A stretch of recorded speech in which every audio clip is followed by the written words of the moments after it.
Bonsoir tout le monde. Aujourd'hui, nous allons apprendre à manipuler les dates sur Microsoft Office Excel.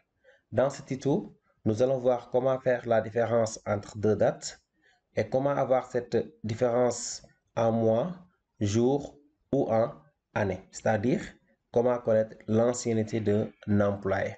Nous allons aussi voir comment sortir la date du jour, comment l'avoir en jour, en mois et en année. Donc, c'est un tuto très important parce que ça va vous permettre de maîtriser les dates et les calculs sur les dates sur Microsoft Office Excel. Restez très concentrés. Avant de commencer, je vous demande d'aimer la vidéo, de la partager avec vos amis, mais surtout de vous abonner sur la chaîne pour avoir toutes les vidéos de Mushimbo. Si tout le monde est prêt, on y va. Le calcul des dates sur Excel. Ce tableau contient les noms des vendeurs avec leur date d'entrée. Nous voudrions connaître le nombre de mois de chaque employé. Donc, nous allons utiliser une fonction sur Excel. Je vais zoomer un peu. Une fonction sur Excel qui va me permettre de connaître le nombre de mois. Donc là, entre la date du jour ou bien une date donnée. Déjà, ici, c'est la date d'entrée. Je vais essayer d'ajouter, par exemple, la date de sortie. Date de sortie. Date de sortie. Maintenant que j'ai la date de sortie, je voudrais connaître la différence entre ces deux dates, entre la date d'entrée et la date de sortie. Je peux connaître la différence en mois, en jour ou en année pour dire l'ancienneté. Donc la fonction que je vais utiliser aujourd'hui, c'est la fonction date_diff. Comme toutes les fonctions, ça commence par égal. Date, vous n'avez pas vu date_diff sur la liste parce que ce n'est pas une fonction assistée. Il faut carrément écrire date_diff. J'ouvre la parenthèse, je prends la date de début, point virgule, la date de fin. Maintenant, puisque je veux l'avoir en mois, je vais écrire M. M pour dire months, c'est-à-dire mois en anglais. Donc là, je clique sur Entrée. Il me donne la date, la différence en nombre de mois entre ces deux-là. Donc le 9 et le 10. Donc il n'y a que entre le mois de janvier et le mois de février, c'est un mois. Je vais incrémenter, cliquer glisser pour avoir les autres dates. Vous voyez bien, il me calcule automatiquement la différence en nombre de mois entre la date d'entrée et la date de sortie. Pour l'avoir en jour, je vais mettre date diff, j'ouvre la parenthèse, date d'entrée, point virgule, date de sortie. La différence entre ces deux dates en jour, D comme DI, non, n'est-ce pas, date diff, date d'entrée, date de sortie, et entre guillemets D pour dire DI. Je clique sur Entrée pour avoir la différence de ces deux en jour. Je vais incrémenter pour avoir les autres donc les autres nombres. Donc là, j'ai 32 jours. Ici, j'ai 2003 jours, et ainsi de suite. Maintenant, pour connaître la différence en année, l'ancienneté par exemple, je vais mettre égal, date diff. Vous savez déjà, c'est la même chose. Il suffit juste de changer le dernier paramètre, point virgule date de début, point virgule date de fin, point virgule, et je vais mettre Y, year, en anglais, c'est pas A mais Y. Et je clique sur Entrée, il me donne la différence en année. Donc c'est très normal parce que nous sommes toujours en 2017, l'année n'a pas bougé. Je vais mettre 0. J'incrémente pour avoir les autres. Voilà. Donc un petit bonus avec la fonction date_diff. Si vous voulez connaître le nombre de jours que vous avez fait depuis votre naissance, vous allez mettre égal date_diff. Vous ouvrez la parenthèse. Vous mettez votre date de naissance. Moi, je vais mettre une date de naissance au hasard. Hein? C'est pas ma date de naissance, mais une date de naissance au hasard. 25 03 l'an 2000. Exemple. Point virgule. et je mets la date d'aujourd'hui.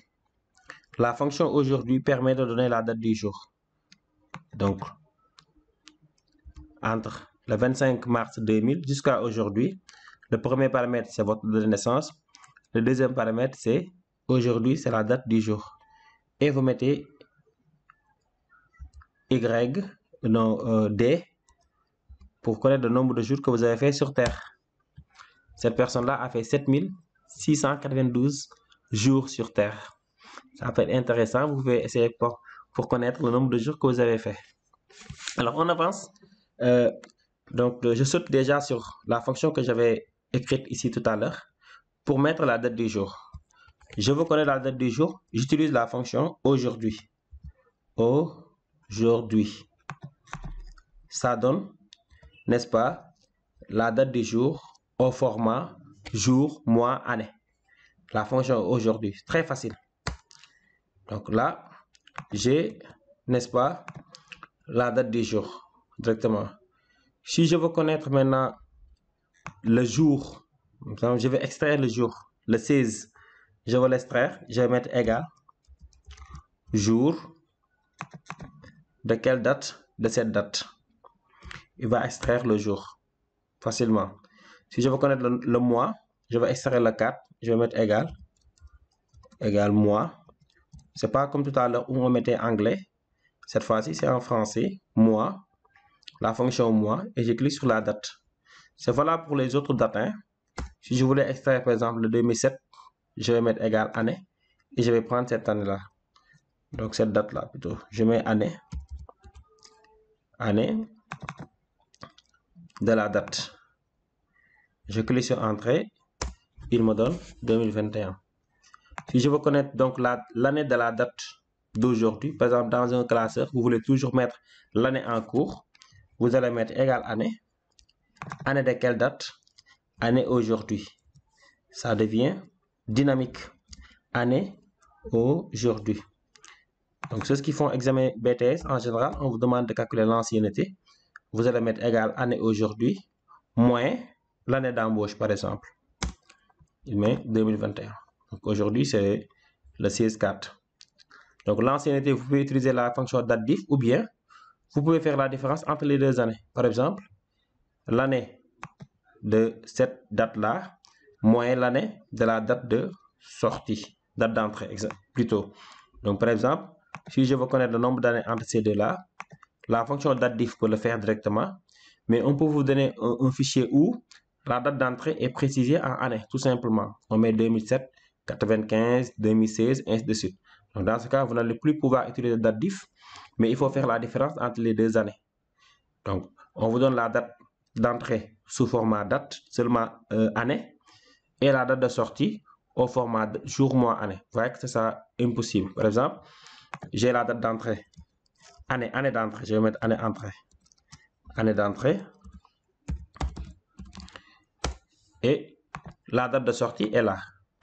Donc là, par exemple, ces deux tableaux-là, on vous demandait maintenant de calculer l'ancienneté. Vous allez voir que ce sera un peu compliqué parce que l'année d'entrée, donc ici, nous avons l'année sous cette forme. Donc, je vais mettre des années comme ça.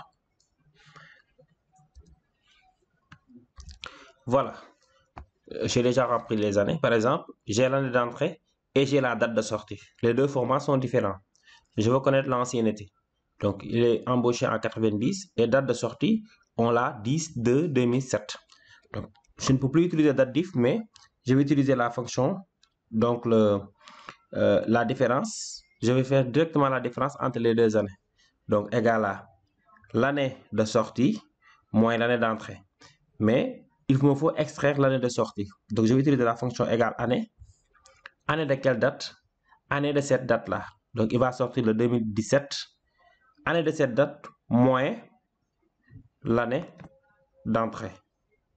Donc, immédiatement, bon, je vais changer le format parce que c'est un format date. Je veux l'avoir en nombre. Il va me donner 27 ans. J'incrémente pour avoir, vous voyez bien.